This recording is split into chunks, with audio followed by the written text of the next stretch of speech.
The Great Hall of Harmony Point Space Station was filled with beings from across the galaxy.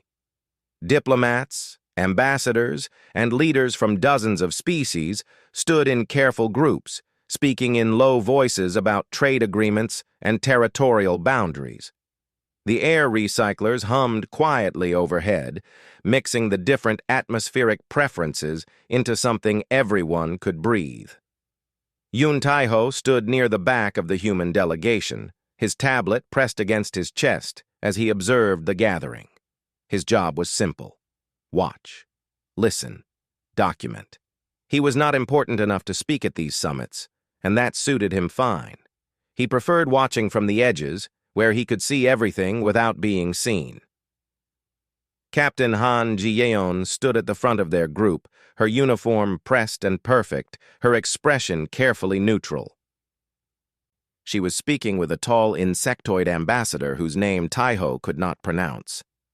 Nearby, Dr. Kang Yunji was sketching notes about the various species present, her scientific curiosity barely contained behind professional manners. Humanity was new here.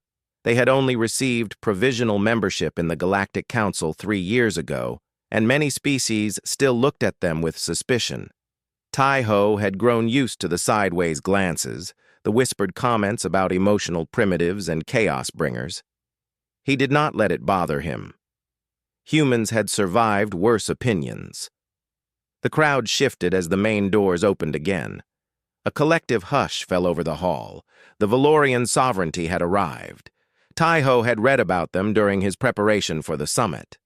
The Valorians were one of the oldest species in the galaxy, their civilization stretching back millions of years.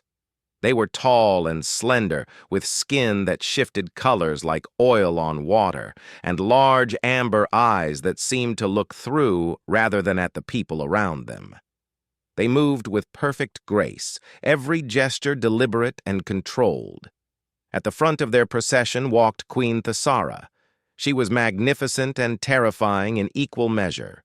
Her iridescent skin flickered with deep purples and blues, and a crown of crystalline structures rose from her head like frozen light. She acknowledged no one as she walked, her gaze fixed forward. But it was not the queen that caught Taiho's attention. Walking behind her, surrounded by 4 tall guards, was a child. The boy was small, barely reaching the waist of the adults around him. His skin was silvery blue, paler than the others, and his enormous eyes reflected light like mirrors. He wore formal robes that seemed too heavy for his thin frame, and he walked with the mechanical precision of someone who had been taught exactly how many steps to take. A murmur rippled through the crowd. Taiho heard fragments of confused conversation around him. Valorian royalty never traveled with children. It was considered improper and dangerous. Yet here was the prince, in the middle of a diplomatic summit, surrounded by strangers. The boy's eyes moved constantly, scanning the crowd with something that looked like fear. His small hands were clenched at his sides. No one approached him. No one smiled at him. The guards kept everyone at a careful distance. Taiho felt something twist in his chest. The boy looked lonely, not just alone, but deeply, painfully lonely in a way that had nothing to do with the number of people around him. The welcome ceremony began. Speeches were made in dozens of languages, translated through small devices that everyone wore. Trade agreements were discussed. Cultural exchanges were proposed. It was all very formal and very boring, and Taiho's attention kept drifting back to the small figure standing rigidly beside his mother's throne. The boy had not moved once, had not looked at anyone, had not made a sound. Until suddenly, he did. It happened without warning. One moment, the prince was standing perfectly still, and the next, he was running. He slipped past his guards with surprising speed, darting between tall alien legs and around confused diplomats. Shouts of alarm rose from the Valorian delegation. Guards moved to intercept him. But the boy was fast, and he seemed to know exactly where he was going. Taiho did not understand what was happening until the child was already in front of him. The boy stopped just an arm's length away, his mirror-bright eyes looking up at Taiho with an intensity that made his breath catch. Then the child reached out and grabbed his hand. The boy's fingers were cool and smooth, gripping Taiho's hand with desperate strength. He pressed himself against Taiho's leg and refused to move. The hall had gone completely silent. Taiho looked down at the child, then up at the frozen crowd. Every eye in the room was fixed on them. The Valorian guards had stopped mid-stride, their expressions shocked. Captain Ji-yeon was staring at him with wide eyes, her hand halfway to her sidearm, and Queen Thesara was walking toward him. The crowd parted before her like water before a ship. Her expression was unreadable, her amber eyes fixed on the place where her son clung to a human stranger. She stopped 3 paces away, and the silence stretched like a wire about to snap. Taiho opened his mouth to apologize, to explain, to say anything at all, but before he could speak, the queen spoke first. "My son has chosen you as his parent." The words hung in the air like smoke. Taiho was certain he had misheard. "I am sorry," he managed. "What did you say?" "The Sevathan," the queen said, her voice carrying across the silent hall. "The choosing. It has not occurred in 3 generations, but my son has made his selection." She looked at Taiho with eyes that seemed to see through his skin to whatever lay beneath. "He has chosen you." Captain Ji-yeon stepped forward, her diplomatic training warring with obvious alarm. "Your Majesty, there must be some mistake. Taiho is a junior officer. He has no authority to—" "There is no mistake." The Queen's voice cut through the protest like a blade. "The choosing cannot be questioned. It cannot be refused. It is sacred to my people." Taiho looked down at the child still gripping his hand. The boy was trembling slightly, but his eyes never wavered from Taiho's face. "Why me?" Taiho asked softly. The boy spoke for the first time. His voice was small and clear, and it carried further than it should have in the vast hall. "Because you are warm," he said. "Everyone else is cold inside, but you are warm." Taiho did not understand what that meant. He did not understand any of this, but he found himself kneeling down so that he was at eye level with the child, and the boy immediately pressed closer, as if Taiho's presence was the only thing keeping him anchored to the world. Behind them, Taiho could hear Captain Ji-yeon demanding explanations and Valorian advisors arguing in sharp musical voices, but for this moment, there was only a frightened child holding his hand and the strange certainty that his life had just changed forever. "What is your name?" Taiho asked gently. "Naiveth," the boy whispered. Taiho nodded slowly. "Well, Naiveth, it seems we have a lot to talk about." The conference room felt too small for the number of people inside it. Taiho sat at one end of the long table, painfully aware of every eye fixed upon him. Captain Ji-yeon stood behind him like a protective wall, while Dr. Kong Yoonji sat nearby with her tablet, taking notes with shaking hands. Across from them sat the Valorian delegation. Queen Thesara occupied the central chair, her expression still and unreadable. Beside her, a tall male Valorian with deep purple skin and cold eyes glared at Taiho with open hostility. His name was High Advisor Corveth, and he had been arguing against the choosing since the moment it happened. "This is madness," Corveth said for perhaps the 10th time. "An alien, a human. You would give our prince to these emotional savages?" "I would give our prince nothing," Queen Thesara replied calmly. "He has made his own choice. That is the nature of the Sevathan."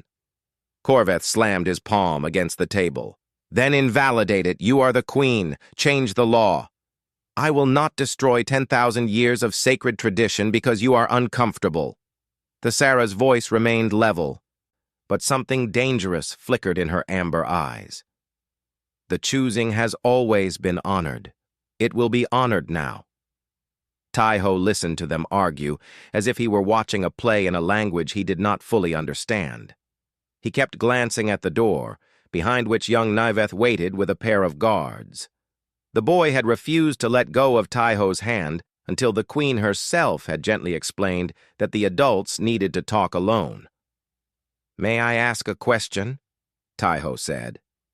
The arguing stopped. Every Valorian turned to look at him. "What exactly does this mean?" he continued. "What is a Sevathun? What am I supposed to do?" Dr. Kang cleared her throat and looked at her tablet. "I have been researching since the ceremony. The Sevathun, or the choosing, is an ancient Valorian tradition. It is believed that children of royal blood possess a form of pure spiritual sight.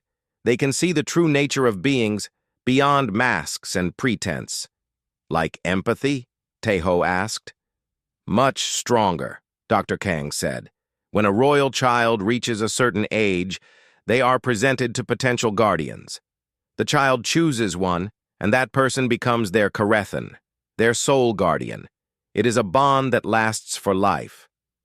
"The child has never chosen an alien before," Corveth said darkly. "This is unprecedented. It should not be allowed." "It is not your decision to make," Thesera said. Taiho took a deep breath. "With respect, Your Majesty, I do not think I am the right person for this. I am just a cultural liaison. I take notes at meetings. I am not qualified to raise a prince." Thesera studied him for a long moment. When she spoke, her voice was softer than before. "You misunderstand the nature of the choosing. Niveth did not select you for your qualifications. He did not choose your rank or your species or your education." She leaned forward slightly. "He chose your heart. I do not understand. Valorian children feel what others cannot see. Niveth has met thousands of beings in his short life, diplomats, warriors, scholars, all of them carefully selected, all of them impressive by every measure that matters to adults." Thesera paused. "He rejected all of them. Then he walked into a crowded room and ran to you. A stranger. Why do you think that is?" Taiho had no answer. "Because you are warm," the queen said, echoing her son's words. "In a room full of cold hearts, yours was the only one that burned." Captain Jion stepped forward. "Your Majesty, I must ask, is this some kind of political arrangement? A way to tie humanity to the Valorian sovereignty?" Corveth made a sound of disgust. "You think we would want ties to your species? We have nothing to gain from this." "Then why?" Jion pressed. Thesera was quiet for a moment. When she spoke again, there was something in her voice that Taiho had not heard before. Weariness, perhaps, or grief. "Because my son was dying," she said. The room went still. "There is a condition among our children," Thesera continued. "We call it Seveth Core, the fading. When a child does not form a proper bond, when they are raised without connection, they begin to lose themselves. Their empathic abilities weaken, their emotions dim. Eventually, they simply stop wanting to live." Dr. Kang's face had gone pale. "The mortality rate?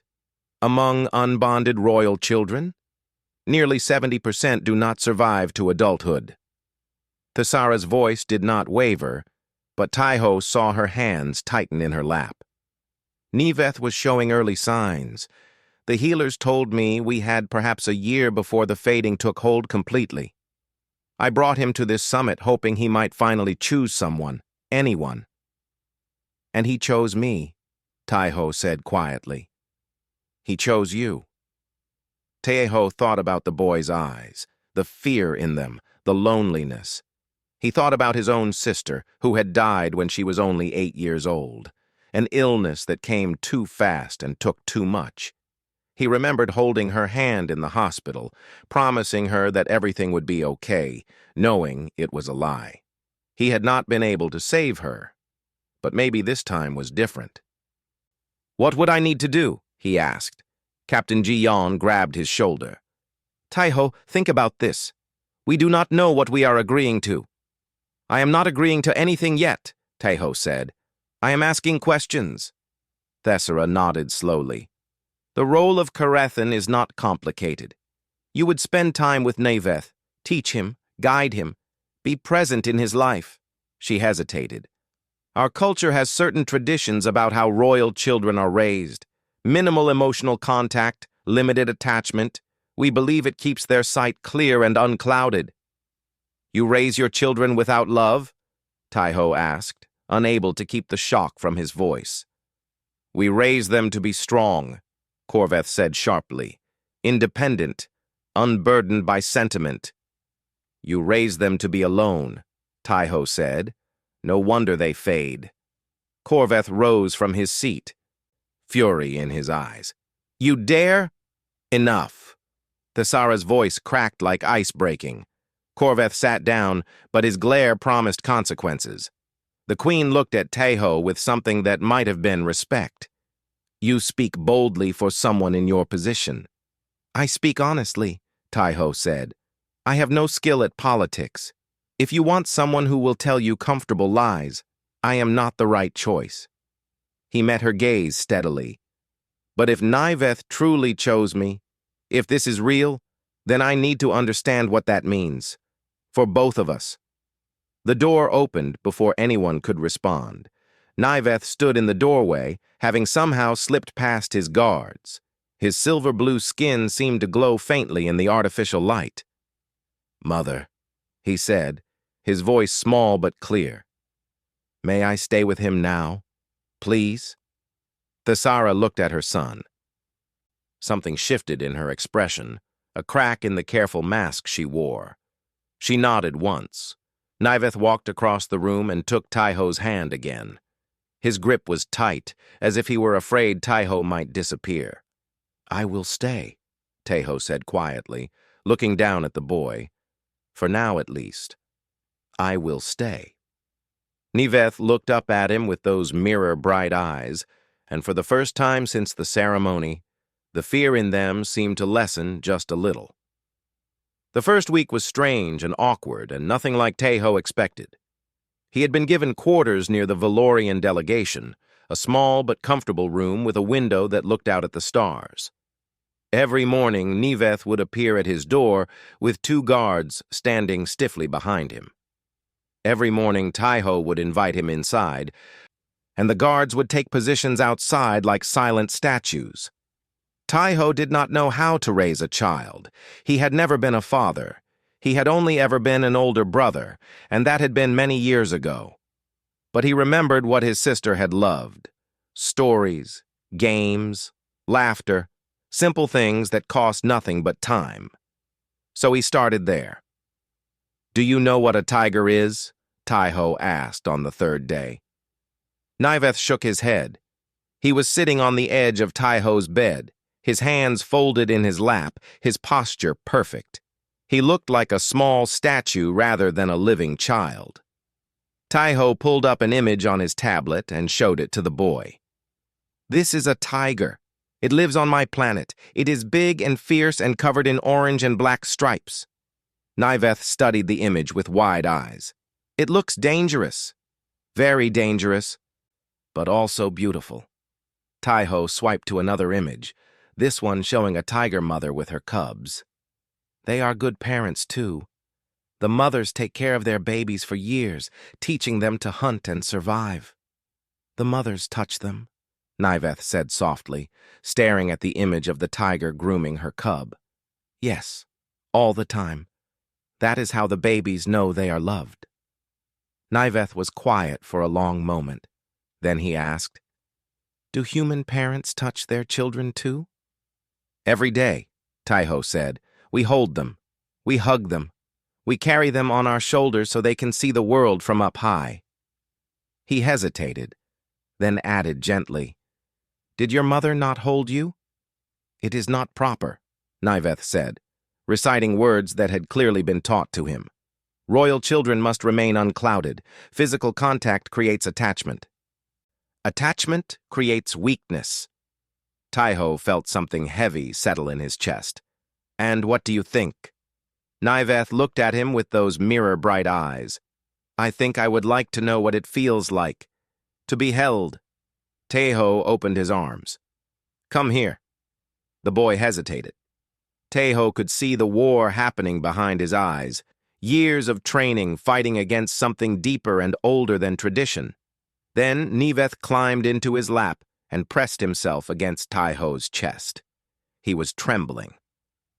Teho wrapped his arms around the small body and held him gently. Is this okay?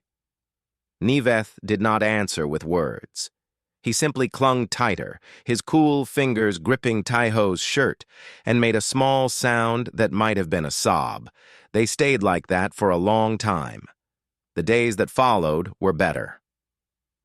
Teho told Niveth stories about Earth, about oceans so vast you could not see the other side, about forests full of birds that sang different songs, about cities where millions of humans lived together, sharing meals and music and arguments about sports. Niveth listened to everything with hungry attention. He asked questions constantly. Why do humans eat with their families?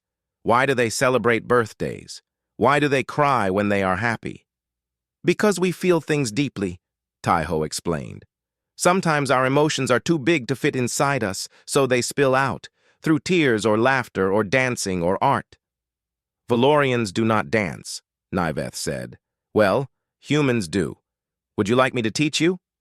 Niveth nodded, and Teho spent the next hour teaching him a simple dance his grandmother had taught him when he was a child. They stumbled and stepped on each other's feet and got the rhythm completely wrong. And then Niveth laughed. It was a small sound, bright and sudden, like a bird taking flight for the first time. The boy's eyes went wide, as if he had surprised himself. He touched his own mouth with one hand, confused. That was laughter, Teho said, grinning. Has that never happened before? I do not think so, Niveth said. He looked up at Teho with something new in his expression. Wonder, perhaps, or hope. Can I do it again? As many times as you want. They danced some more, and Niveth laughed again and again, each time looking delighted and bewildered by the sound coming from his own throat. But they were being watched. The guards reported everything to High Advisor Corveth. Every hug, every laugh, every moment of physical contact. Dr. Bio Kang warned Teho that the reports were not favorable, that Corveth was building a case against him. He is calling it corruption, she said during one of their private meetings. He says you are poisoning the prince's mind with human emotions. I am teaching him to laugh, Teho said. How is that poison? To them it is. Valorian culture has spent thousands of years suppressing emotion in their ruling class. They believe it makes their leaders stronger, more objective, better able to make difficult decisions. Dr. Kang shook her head. They cannot understand what you are doing because they have forgotten why they started doing the opposite in the first place. Teho thought about Niveth's face when he laughed. The joy there, pure and simple. I am not stopping. I did not think you would. Just be careful. Corveth is dangerous. Meanwhile, Queen Thesara observed from a distance. Teho often saw her watching during his time with Niveth, standing in doorways or passing through corridors at convenient moments. She never interrupted, never commented, but her eyes followed her son with an intensity that Teho could not quite read. One afternoon, while Niveth was napping after an exhausting session of learning human games, Thesara appeared at Teho's door. May I come in? She asked.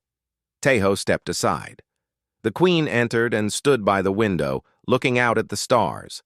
She was silent for so long that Teho began to wonder if she had forgotten he was there. He smiled at me yesterday, she finally said. In the corridor. He saw me, and he smiled. She turned to face Teho. He has never done that before. Children smile at their parents, Teho said carefully. It is natural. Not Valorian children, not royal children. She moved closer, and Taeho noticed that her eyes were wet. "What are you doing to him?" "I am not doing anything to him. I am just being present, showing him that he matters." "How? How do you do that?" Taeho considered the question. "I hold him when he is scared. I listen when he talks. I laugh at his jokes, even when they are not very funny. I tell him every day that he is good and that I am glad he exists." He shrugged. "It is not complicated. It is just what every child needs." The Sarah stared at him as if he had revealed the secret of the universe. "We forgot," she whispered. "Somewhere along the way, we forgot." "It is not too late to remember." The Queen was quiet for another long moment. Then she did something that shocked Taeho completely. She bowed her head to him just slightly in a gesture of respect. "Thank you," she said, "for saving my son." Before Taeho could respond, she was gone. That night, he sat by Niveth's sleeping form and watched the boy breathe. The tension that had lived in Niveth's small body was finally beginning to ease. His face was peaceful in sleep, his hands relaxed instead of clenched. He was still fragile, still wounded by years of isolation, but he was healing. Taeho just hoped he would be allowed to finish what he had started. The summons came on a bright station morning, delivered by a Galactic Council official with scales of deep green and no expression that Taeho could read. "You are required to appear before the Council," the official said. "Today, 14th hour. The matter concerns your relationship with the Valorian prince." Taeho felt his stomach drop. He had known this was coming. Dr. Kang had warned him. But knowing something was coming and having it arrive were two different things. Captain Ji-yeon insisted on accompanying him. She wore her full dress uniform, her medals gleaming under the station lights. "We go in together," she said. "You are part of my delegation. An attack on you is an attack on humanity." "I do not think that will help," Taeho said quietly. "Probably not. But we do it anyway." The council chamber was enormous, a circular room with tiered seating rising up like the inside of a bowl. Representatives from dozens of species sat in their designated sections. Watching as Taeho walked to the center of the floor, he felt very small and very human under the weight of so many alien eyes. High Advisor Korveth stood on an elevated platform, his purple skin flushed with barely contained triumph. Beside him, Ambassador Seleth, another Valorian with softer features and tired eyes, sat quietly. Queen Thesara occupied the royal seat, her expression unreadable. "We are gathered to discuss a matter of cultural concern," the council moderator announced, a being made of living crystal whose voice resonated through the chamber. "High Advisor Korveth of the Valorian sovereignty has brought accusations against the human known as Yun Taeho. He may present his case." Korveth stepped forward. "Honored members of the council, what I am about to describe is a deliberate campaign of manipulation and corruption targeting the heir to the Valorian throne." He gestured, and holographic images appeared in the air. Images of Taeho holding Niveth, teaching him to dance, making him laugh. "The human has systematically used emotional manipulation to influence Prince Niveth," Korveth continued. "Physical contact, induced emotional responses, the creation of artificial attachment, all of these are violations of Valorian royal protocols, designed to weaken our prince and make him dependent on an alien species." Murmurs rippled through the chamber.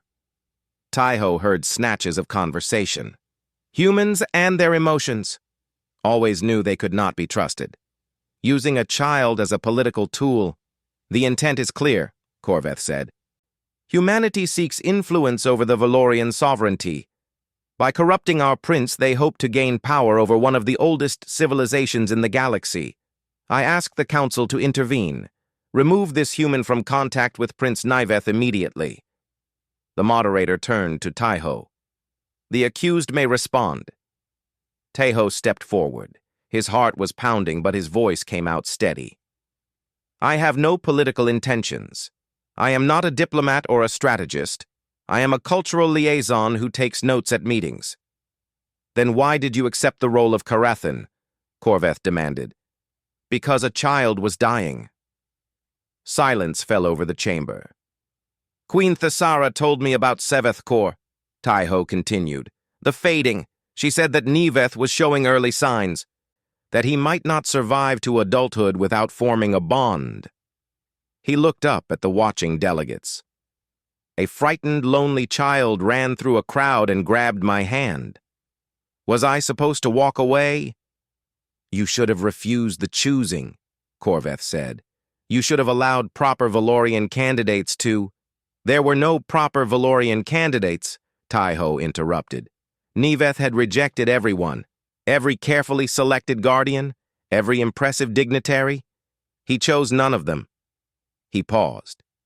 He chose me, a nobody, a stranger who happened to have something your impressive candidates did not. And what is that? The moderator asked. Taeho considered his words carefully. Warmth. That is what Neveth said. He said I felt warm inside while everyone else felt cold. He shook his head. I do not know exactly what he meant by that. But I know what it means to be a child who feels alone. I had a sister once. She was 8 when she died. An illness we could not stop. I held her hand at the end and promised her everything would be okay, even though it was a lie. His voice caught, but he pushed through. I could not save her. But when Neveth grabbed my hand, when I saw that same fear and loneliness in his eyes, I knew I had to try. Not for politics, not for power. Just because he was a child who needed someone to care about him. The chamber was silent. Taeho felt tears threatening, but forced them back. Ambassador Seleth rose from her seat. She was older than most Valorians Taeho had seen, with lines around her eyes that suggested years of difficult service. May I speak? She asked the moderator. You may. Seleth walked down to the chamber floor and stood beside Taeho. I have studied humans for 20 cycles. They are unlike any species we have encountered. They love easily, fiercely, and often foolishly. They form attachments within moments of meeting. They grieve for strangers. They sacrifice themselves for people they will never see again. She turned to face the council. We often call this weakness. We say they are slaves to emotion, unable to make rational decisions. But what if we are wrong? She gestured at the holographic images still floating in the air. Look at these images. What do you see? Manipulation, corruption. I see a child laughing. I see a child being held. I see a child learning that he matters. These are violations of royal protocol, Corveth insisted. Perhaps, Seleth said calmly. But Seveth Kor does not care about protocol. Our children are dying, Corveth, not from disease or violence, but from loneliness, from the absence of everything this human has given freely. She looked at Queen Thesara. Your Majesty, you have watched the human with your son. You have seen the changes. I ask you now before this council to speak the truth. Is Prince Niveth being harmed or healed? Every eye in the chamber turned to the queen. Thesara was silent for a long moment. When she spoke, her voice carried the weight of ancient authority. When I brought my son to this summit, he had not smiled in 3 years. He did not laugh. He did not play. He walked through his life like a ghost, already half faded. She paused. Yesterday, he ran to me in the corridor and hugged me. He said he wanted to teach me a dance. He said Taeho had taught him that touching was how humans show love, and he wanted to show me love. Her voice wavered slightly. My son hugged me for the first time since he was an infant, and High Advisor Corveth calls this corruption? She stood, and the entire chamber seemed to hold its breath. I reject this accusation. The choosing stands. Yun Taeho will continue as my son's Karethan. She looked at Corveth with cold eyes. And you will remember, advisor, that it is not your place to question the sacred traditions of our people when they do not serve your preferences. Corveth's face twisted with fury, but he bowed stiffly. As the Queen commands. The moderator struck a chime. The matter is closed. The human Yun Taiho is cleared of all accusations. Taiho exhaled slowly. Captain Ji-yeon appeared at his side, her hand on his shoulder. That was impressive, she said quietly. I just told the truth. Sometimes that is the most impressive thing of all. As they left the chamber, Taiho caught Corveth's eye. The High Advisor was standing in the shadows, his expression promising that this was not over. Taiho knew he was right. The trial was finished, but the war had just begun. The attack came without warning. Taiho was walking with Niveth through one of the station's garden corridors, a long passageway filled with plants from a dozen different worlds. The boy was excited, pointing at flowers and asking questions about which ones might exist on Earth. This one looks like fire, Niveth said, touching a bloom of brilliant orange. Does Earth have fire flowers? Taiho smiled. We have something similar. They are called marigolds. My grandmother used to grow them in her garden. What is a grandmother? Your mother's mother or your father's mother, a second level of parent. Taiho paused. Do Valorians not have that word? Niveth shook his head. Royal children do not know their grandparents. It is not proper. Before Taiho could respond, he saw movement in the corner of his eye, a figure emerging from behind a cluster of tall ferns, a glint of metal. He moved without thinking. Taiho threw himself over Niveth, pushing the boy to the ground and covering him with his body. The energy blast caught him in the shoulder, spinning him around with the force of impact. Pain exploded through his arm and chest, hot and sharp and overwhelming. He hit the ground hard. Alarms began screaming throughout the corridor. Through the haze of pain, he saw the attacker fleeing down a side passage, already disappearing around a corner. Taiho! Niveth's voice was high with terror. Taiho! You are hurt! Taiho tried to speak, but his mouth was not cooperating. Blood was spreading across his shirt, bright red against the white fabric. He managed to turn his head and look at Niveth. The boy was unharmed, frightened, but unharmed. That was all that mattered. Guards arrived within moments, followed by medical personnel. Taiho felt himself being lifted onto a stretcher, heard voices shouting orders and demanding answers. Through it all, one small hand remained clamped around his fingers, refusing to let go. Stay with me, Niveth whispered, tears streaming down his silver-blue face. Please, stay with me. Taiho squeezed his hand weakly. I am not going anywhere. The next hours were a blur of surgery and medication and concerned faces swimming in and out of focus. When Taiho finally woke properly, he was in a medical bay with Captain Ji-yeon sitting in a chair beside his bed and Dr. Kang reviewing a tablet nearby. Welcome back, Ji-yeon said. Her voice was steady, but her eyes showed the worry she was trying to hide. You gave us quite a scare. The boy? Taiho asked immediately. Unharmed, thanks to you. Ji-yeon leaned forward. You took an energy blast that was meant to kill him. If you had been half a second slower, or if you had hesitated at all. I did not hesitate. No, Ji-yeon said softly. You did not. The door opened and Queen Thessera entered. Behind her, Niveth practically vibrated with the need to run to Taiho, held back only by his mother's hand on his shoulder. May we? Thessera asked. Ji-yeon stood and stepped aside. Of course, Your Majesty.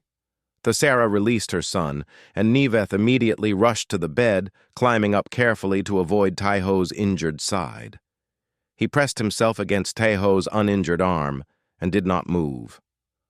I was scared, Niveth said, his voice muffled against Taiho's sleeve. I thought you were going to die. I am harder to kill than I look, Taiho said gently. Thesara stood at the foot of the bed, her expression complicated. For the first time since Taiho had met her, she looked less like a queen and more like a mother, frightened, grateful, overwhelmed. You saved my son's life, she said. I did what anyone would do. No, Thesara shook her head. You did what very few would do. You did not calculate. You did not weigh options. You simply put yourself between harm and a child you have known for only weeks. She paused. Why? Taiho looked down at Niveth, who was still clinging to him. Because he is mine now. You said so yourself. The choosing made me his guardian. And guardians protect what they love. Love, Thesara repeated as if testing the word. You love him? Already? I do not know how else to explain it. He needed someone, and I was there. And now I cannot imagine not being there. Taiho met the queen's eyes. Is that not how it works? Thesara was quiet for a long moment. Then she did something unexpected. She moved to the side of the bed, leaned down, and pressed her forehead gently against Taiho's in the Valorian gesture of deep respect. Thank you, she whispered, not as a queen to a subject, as a mother to the one who saved her child. Taiho nodded slightly, unsure how to respond to such an intimate gesture from someone so powerful. Later, after Thesara had coaxed Niveth away for food and rest, Ji-yeon and Dr. Kang returned with grim expressions.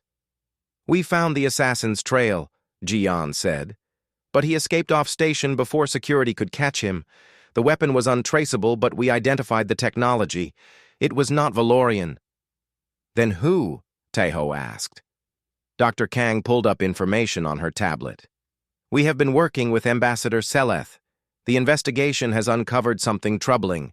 The assassin was hired by a group that calls itself the Stillness. What is the Stillness? A conspiracy, Ji-yeon said flatly. Representatives from at least 5 different species who believe humanity is a threat to galactic civilization.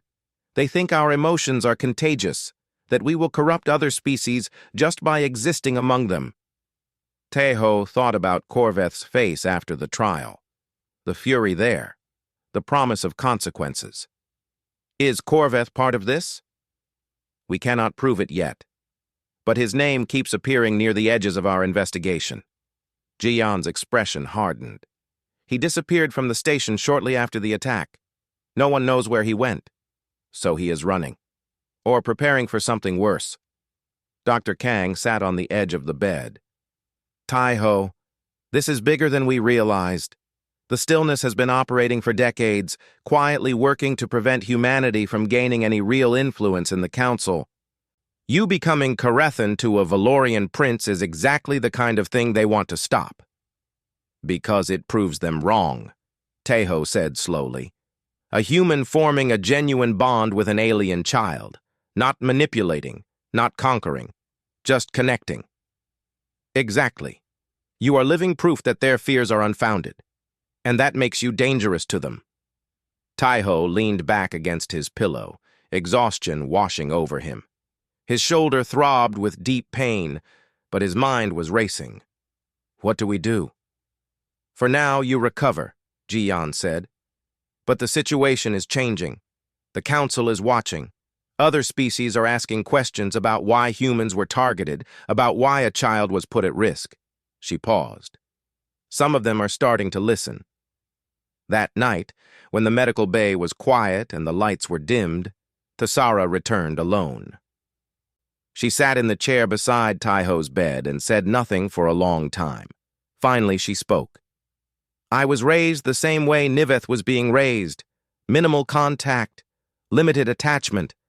I was taught that feelings were weakness, that love was a trap. She looked at her hands. I believed it for so long. Even after Niveth was born, I maintained the distance.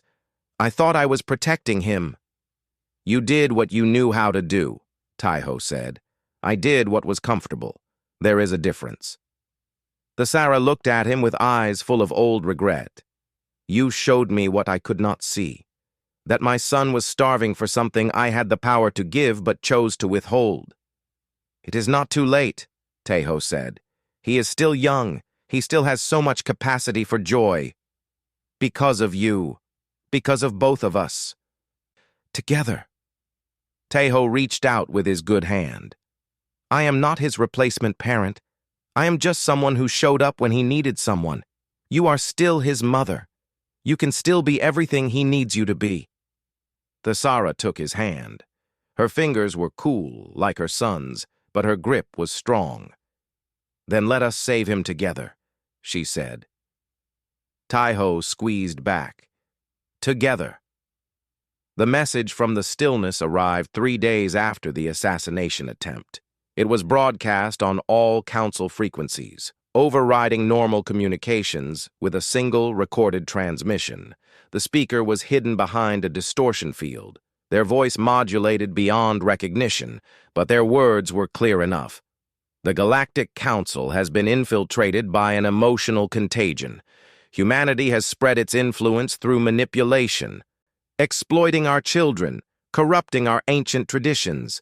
The bond between the human Yoon Taeho and Prince Niveth of the Valorian sovereignty is merely the beginning. Taeho watched the broadcast from his recovery bed, Niveth pressed against his side, Captain Ji-yeon standing with her arms crossed by the door. We demand the following, the voice continued. First, the immediate expulsion of humanity from the Galactic Council. Second, the dissolution of the bond between the human and the Valorian prince, with the child returned to proper Valorian custody. Third, the establishment of quarantine protocols to prevent further human emotional contamination. Contamination, Ji-yeon repeated with disgust. They make love sound like a disease.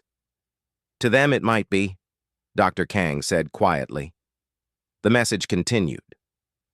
If these demands are not met within 5 standard cycles, the species aligned with the stillness will withdraw from the Galactic Council permanently.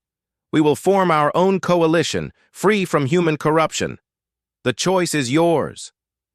The broadcast ended. Silence filled the room. Niveth looked up at Taeho with frightened eyes. They want to take me away from you. They want many things, Taeho said, keeping his voice calm despite the fear churning in his stomach. That does not mean they will get them. The council convened an emergency session that same afternoon. Taeho was still recovering, but he insisted on attending. Niveth refused to be separated from him, so the boy came too, sitting beside Taeho in the human delegation section while the fate of their bond was debated by strangers. The atmosphere was tense. Representatives whispered among themselves, casting glances at Taeho and the small figure beside him. The stillness had revealed that their conspiracy included members from 5 major species, representing nearly a third of council trade and military power. This is blackmail, Captain Ji-yeon argued from the floor. They are threatening to destroy galactic unity because they fear human emotions. They are exercising their right to withdraw, a delegate from one of the neutral species responded. The council cannot force membership. So we give in? Expel humanity because a group of cowards is afraid of feelings? The debate went back and forth. Some species expressed support for humanity, noting their contributions to the council over the past 3 years. Others were more cautious, concerned about the economic and political implications of a major schism. A few openly agreed with the stillness, suggesting that humanity was indeed disruptive and should never have been admitted. Through it all, Niveth sat quietly, his hand in Taeho's, watching the adults argue about his future as if he were not there. Finally, he tugged on Taeho's sleeve. May I speak? Taeho looked at him in surprise. Here, in the council chamber? Yes, I want them to understand. Taeho hesitated, then looked at Queen Thesara, who was seated nearby. The queen studied her son for a moment, then nodded slowly. Request permission for the Valorian prince to address the council, she said, her voice cutting through the noise. The chamber fell silent. The moderator looked uncertain. This is highly irregular. The child is not a recognized delegate. He is the subject of this entire discussion, Thessera said. Surely he has the right to speak on his own behalf. After a moment of deliberation, the moderator nodded. The prince may speak. Niveth stood. He was so small in that vast chamber, surrounded by beings many times his size, ancient species with powers and technologies beyond his understanding. But he walked to the center of the floor with steady steps, his silver-blue skin catching the light. My name is Niveth, he said. His voice was quiet but clear, amplified by the chamber's systems. I am 6 cycles old. I do not understand politics or trade agreements or coalition power, but I understand what the stillness is saying about me. He looked around the chamber, making eye contact with as many delegates as he could. They say I have been corrupted, that the human has manipulated me. They say my bond with Taiho is wrong and dangerous.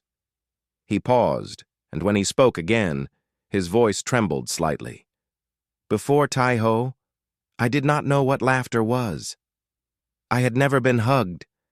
I did not understand why parents would hold their children, because no one had ever held me. I was told this was proper.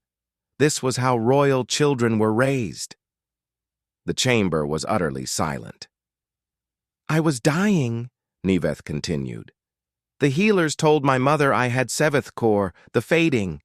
They said I might not live to be an adult, and I believed them because I did not want to live. What was the point of living if I would always feel so alone?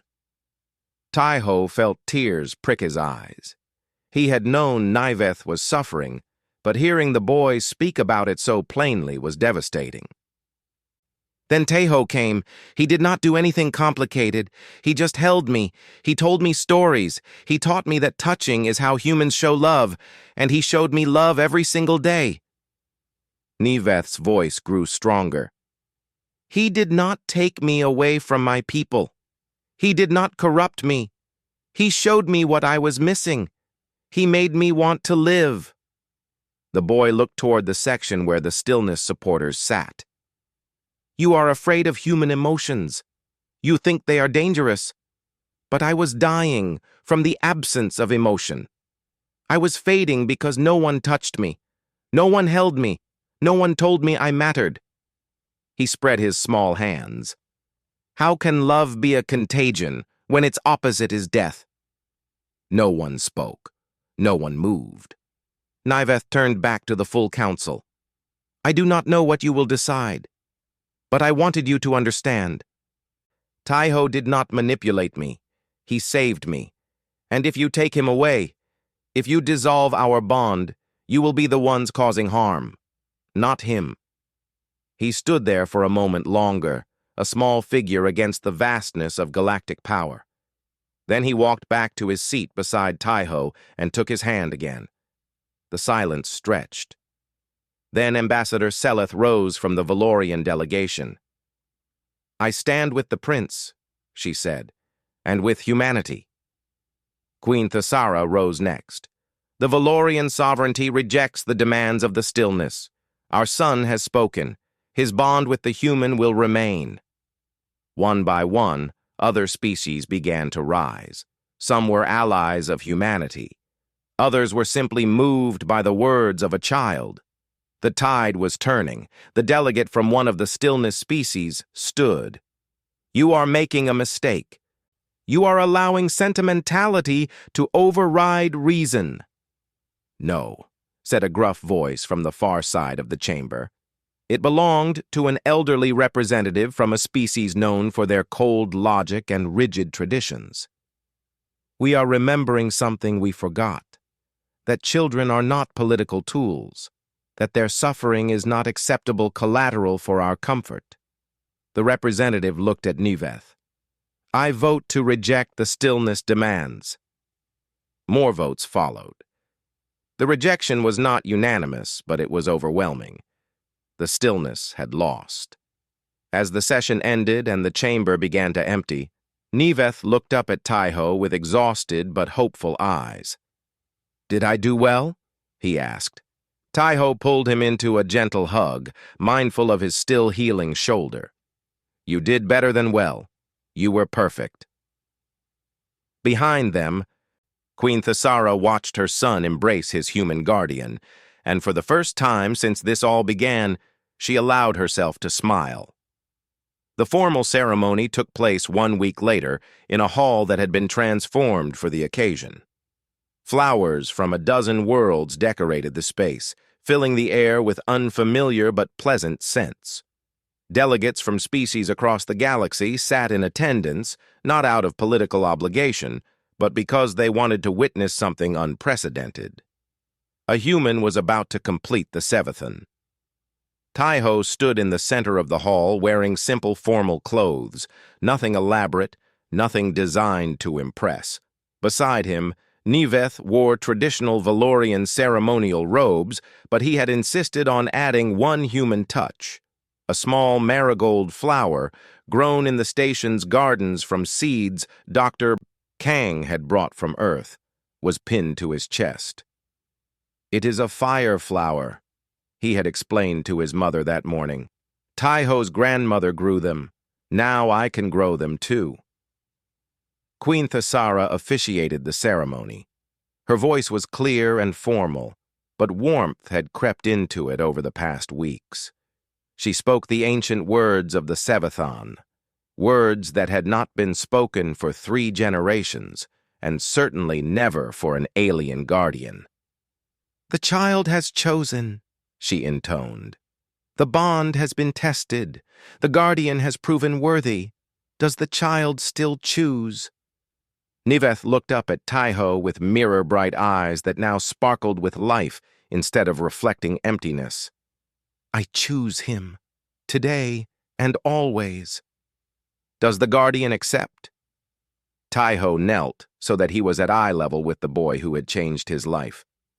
"I accept. Today and always. Then let it be known throughout the galaxy, the bond is complete.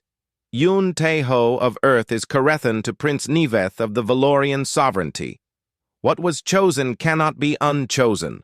What was joined cannot be separated." The hall erupted in applause. Species who had never agreed on anything found common ground in this moment. Captain Jiyan was wiping her eyes while pretending she was not. Dr. Kang was openly crying. Even the normally stoic Valorian guards seemed moved. Niveth threw himself into Taiho's arms, and Taiho held him tight, breathing in the strange scent of alien flowers and the familiar feeling of love. Later, as the celebration continued around them, Taiho and Thesara stood together by a large viewport, watching the stars. "The stillness species have formally withdrawn from the council," Thesara said. "They are establishing their own coalition as they threatened. Are you worried?" "Less than I expected to be. They are 5 species united by fear. Fear is a weak foundation for alliance. They will quarrel among themselves before long." She paused. "Besides, their departure has united the remaining council members in ways I did not anticipate. You have enemies, but you have also gained friends." Taiho nodded slowly. "And Corveth?" "In exile. The evidence linking him to the assassination attempt was conclusive. He will never return to Valorian space." Thesara's expression darkened briefly. "I trusted him for many years. I thought his rigidity was loyalty. I did not see the poison underneath. We often miss what is closest to us." "Indeed." She turned to look at him. "What will you do now?" "The summit is ending. The human delegation will return to your territory." Taiho had thought about this often during his recovery. His life on the station was temporary. His duties to the delegation would eventually pull him elsewhere. But the bond with Niveth was permanent. "I do not know yet," he admitted. "But whatever I do, Niveth comes first. If that means staying with the Valorian court, I will stay. If it means bringing him to Earth, I will find a way. The details matter less than the commitment." Thesara was quiet for a moment. Then she said, "I have been speaking with my advisors.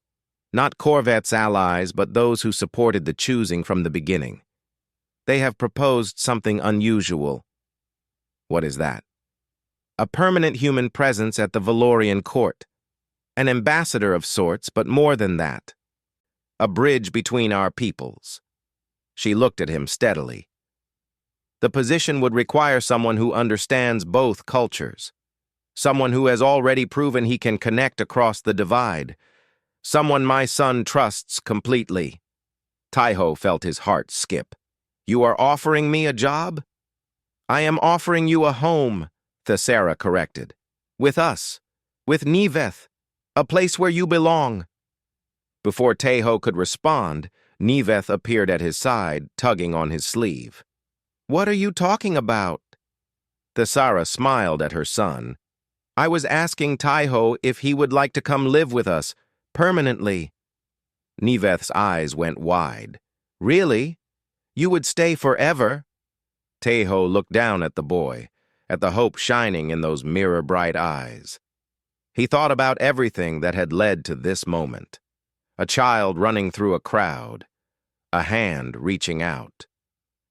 A choice that changed everything. Forever is a long time, he said. Niveth's face began to fall.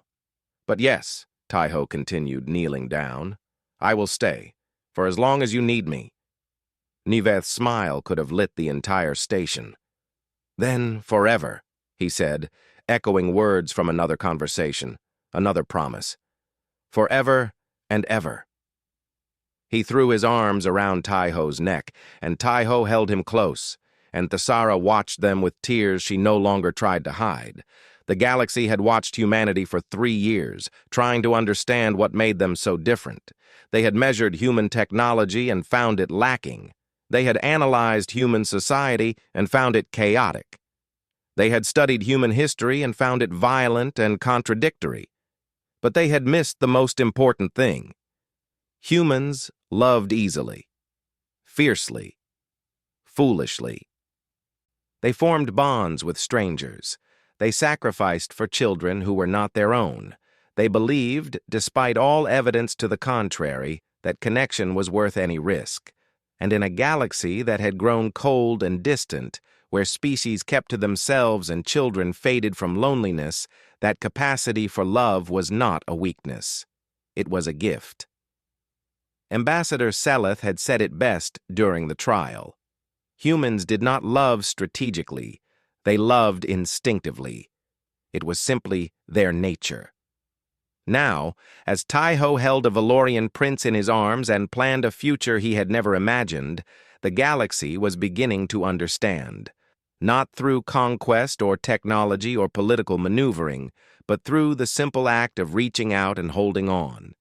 That night, Taiho sat with Niveth by the viewport, watching the stars wheel slowly past.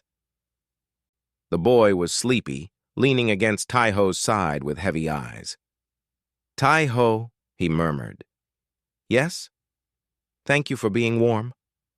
Taiho smiled and pressed a kiss to the top of the boy's head. Thank you for finding me. Niveth was asleep within moments, his breath slow and peaceful, his face relaxed in a way it had never been before the choosing. Taiho sat with him for hours, watching the universe spin past, thinking about the strange path that had brought him here. He had come to the summit as a note-taker, a nobody, a background figure in the great drama of galactic politics. He was leaving as a father, and that, he thought, was the most human thing of all. Far across the galaxy, on worlds Taiho had never visited and among species he had never met, word spread of what had happened on Harmony Point. The story of a dying child and a human stranger, the choosing that defied tradition, the love that sparked across the void between worlds. Some called it remarkable, others called it dangerous. But everyone who heard the story asked the same question. What was it about humans that made them capable of such things? The answer perhaps was simple. They had never learned that love had boundaries. They had never been taught that connection was weakness.